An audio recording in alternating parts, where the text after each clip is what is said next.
Hello friends, मैं KR. Saran, founder of Kiran and Tagore school, motivational speaker, anchor and लेखक। सभी को नवरात्रे जो चल रहे हैं उनकी हार्दिक शुभकामनाएं। और मुझे बताते हुए बड़ी खुशी हो रही है कि पिछले नवरात्राओं में जो मेरा चैनल मैंने स्टार्ट किया था, इस नवरात्रि तक अर्थात 6 महीने के अंदर अंदर बहुत ही अच्छे लाइक्स और सब्सक्राइब्स प्लस व्यूज मुझे मिले। इसके लिए मैं उन सभी चाहने वालों का दिल से शुक्रिया अदा करना चाहता हूं और आपकी तालियां उनके लिए चाहता हूं जिन्होंने भी मेरे चैनल को सब्सक्राइब किया, लाइक बटन को हिट किया और ये पावर दिया कि आने वाले समय में मैं और भी ज़बरदस्त और पावरफुल वीडियो आप लोगों तक शेयर कर सकूं। प्यारे बच्चों, आपको ये नवरात्रे क्या सिखाते हैं? ध्यान से सुनिए, ये नवरात्रे क्या सिखाते हैं? प्यारे मित्रों और युवाओं, ये नवरात्रे क्या सिखाते हैं? इसमें हम हनुमान जी से सीख सकते हैं। सबसे बड़ा दैट्स पावर। पूरे जीवन काल के अंदर उस व्यक्ति को देखिए जिनको आज हम देवता के रूप में पूज रहे हैं, हनुमान जी। इतनी असीम प्रतिभा के धनी, इतनी असीम शक्तियां कि उन्होंने प्रभु श्री राम को भी जितवाने में जब जब भी भगवान पर कष्ट आए, तब तब पूरी रामायण ये बताती है कि हनुमान जी ने उनकी मदद की। क्या आप में से कोई ऐसा हनुमान जी तैयार हो रहा है जो अपने घर वालों के लिए हनुमान बनकर के उनको राम मानते हुए मदद कर सकता है? अगर हो रहा है तो फिर बहुत अच्छी बात है, क्योंकि आज पूरा विश्व, जब धर्म की बात आती है तो भारत पहले नंबर पर आता है। गुरुओं का देश है भारत, इंडिया। आजकल यहाँ पर शब्द गुरुओं के लिए भी मास्टर यूज होने लग गया, सर यूज होने लग गया, लेकिन गुरु तो गुरु हैं। वहीं पर हनुमान जी भी एक गुरु हैं, अगर आप लेसन ले सकते हो तो।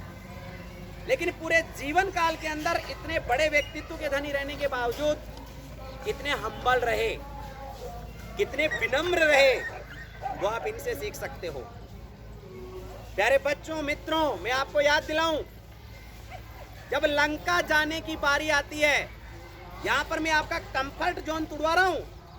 कंफर्ट जोन का मतलब है आप कितनी छोटी सोच के साथ में काम कर रहे हो, आप छोटी परसेंटेज के साथ में महत्व को जान रहे हो। लंका जाने की ये बारी आई और लंका जाना कोई आसान नहीं था,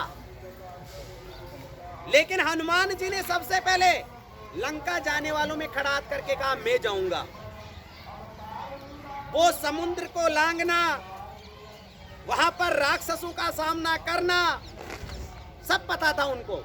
लेकिन उस कंफर्ट जोन को तोड़ते हुए कि यदि मैं ऐसा कर सकता हूं तो बाकी की श्री राम की सेना के अंदर ऐसा आत्मविश्वास आएगा कि वो हम लंका विजय प्राप्त करने में आसानी रहेगी। ये मैं आपके जीवन को लेसन देना चाहता हूं। आप हनुमान जी से सीख सकते हैं। आप कभी परिस्थितियों को दोष मत दीजिए, आप कभी घर वालों को दोष मत दीजिए, आप कभी परिवार को दोष मत दीजिए कि मेरा जन्म तो ऐसे परिवार में हुआ है जहां पर पहले कभी पढ़ लिख के कोई अच्छा व्यक्ति बना ही नहीं।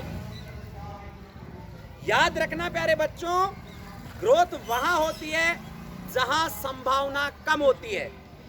एक पुरानी कहावत भी है कि कमल हमेशा कीचड़ में से खिलता है।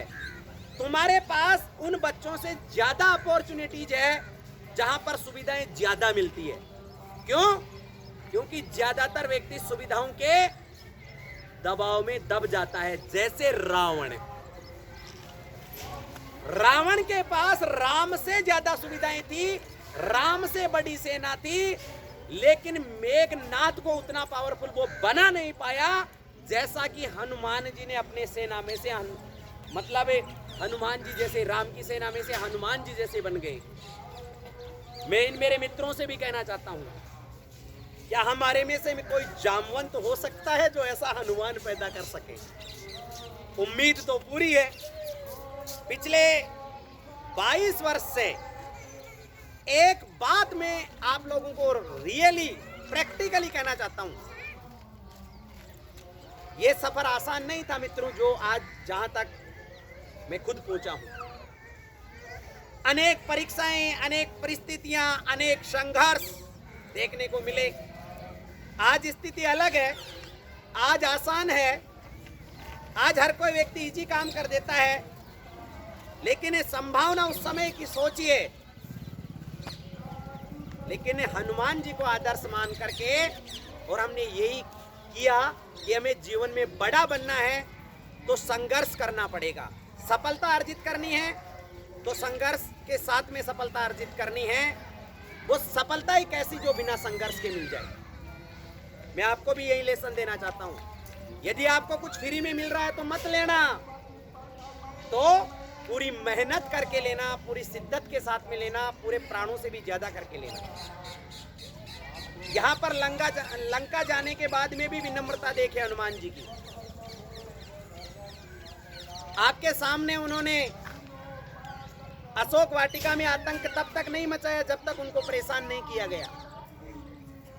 रावण के सामने प्रस्तुत होने के बाद भी डरे नहीं, घबराए नहीं, और मान सम्मान देखिए जब उनको सिंहासन नहीं दिया गया तो शिवम ने इतना बड़ा सिंहासन बना लिया। ये लाइन क्या कह रही है? ये लाइन प्यारे बच्चों ये कह रही है कि जीवन में यदि अपने पास सब कुछ हासिल हो जाए तो भी बड़ों का सम्मान करना कभी नहीं भूले। उन्होंने राम जी को अपना गुरु मान रखा है, भगवान मान रखा है, बड़ा मान रखा है, और वहां पर जब प्रस्तुतिकरण होता है तो राम जी के दृष्टिकोण से होता है, इसलिए अपने गुरु का अपमान नहीं कराना चाहते थे। इसीलिए रावण के सामने जब सिंहासन डेवलप किया तो रावण से बड़ा किया, क्योंकि राम की उपमा रावण से बड़ी। और ये सब कृपा उस भगवान की हो रही है, काम किसके द्वारा हो रहा है? सोचिए आप। वहां से चाहते हनुमान जी तो मां सीता को अपने साथ ला सकते थे, लेकिन फिर भी विनम्रता देखिए। इतने शक्तिशाली होने के बावजूद वो चाहते थे कि रावण का विनाश राम के हाथों हो। मां सीता भी यही चाहती। लेसन में देना चाहता हूं कि चाहते तो ला सकते थे, लेकिन नहीं लाए, क्योंकि वहां पर प्रभु श्री राम का आदर सम्मान था, मां सीता की गरिमा थी। मां सीता भी किसी पराये पुरुष के साथ में नहीं आना चाहती थी। और हनुमान जी तो ऐसे पुत्र के समान थे, ऐसे बेटे के समान थे कि उन्होंने भगवान राम को हमेशा महत्व दिया कि वो ये पुण्य का कार्य करें। मेरे बच्चों में आपको भी यही कहना चाहता हूं, अपने कभी घर वालों को दोष मत दो, अपनी परिस्थितियों को दोष मत दो, अपने गुरुओं को दोष मत दो, अपने आसपास के वातावरण को दोष मत दो। अगर कभी प्रोग्रेस नहीं हो रही है, कुछ मिल नहीं रहा है, तो दोष शिवम को दो कि कहीं ना कहीं मेरी ये कमी रह गई, इस वजह से मुझे ये अचीवमेंट हासिल नहीं हुआ। अगर आपने खुद में कमी ढूंढना स्टार्ट कर दिया और उस कमी पर काम करना शुरू कर दिया तो एक दिन कमी रहेगी नहीं और आप भविष्य के बहुत ही पावरफुल इंसान बनेंगे। देखिए प्यारे बच्चों, मित्रों, युवाओं, सफल होना और धनी होना दोनों में बहुत फर्क है। मैं ज्यादातर मेरे वीडियोज में सफल व्यक्ति, सफल वक्ता, सफल होने की बात करता हूं, धनी होने की बात कम करता हूं। अब आप ये महसूस करेंगे कि सर सफल होने और धनी होने में कितना फर्क है, तो मैं 2 अक्षर में आपको समझा देता हूं। महात्मा गांधी और मदर टेरेसा सफल थे, धनी नहीं थे। बहुत बड़ा लेसन सीख सकते हो आप। लेकिन वर्तमान अचीवमेंट क्या चाहता है? आपको सफल भी होना है और धनी भी होना है, क्योंकि ये महात्मा गांधी और मदर टेरेसा का युग नहीं है। तो प्यारे बच्चों, आपको एक्शन लेना स्टार्ट करना पड़ेगा हनुमान जी की तरह। वहां उन्होंने भी तो लिया था, और वो आप अभी से ले सकते हो। क्योंकि एक विचार दुनिया बदल सकता है, एक बात दुनिया बदल सकती है। तो यदि आप आज से एक्शन लेकर के अपनी पढ़ाई में अचीवमेंट करते हो, अपने स्पोर्ट्स में अचीवमेंट करते हो, अपने गुरुओं के आदर सम्मान में अचीवमेंट करते हो, अपने घर वालों को कुछ दे सकने में कि हमने इतना बढ़िया आदर्श स्कूल चुना और हम दे सकते हैं, उसमें अचीवमेंट करते हो, तो हम सब सौभाग्यशाली हो जाएंगे। अगर वीडियो अच्छा लगा हो तो क्लिपिंग करें, ताली बजाएं जबरदस्त तरीके से। धन्यवाद। जय हिंद, जय भारत।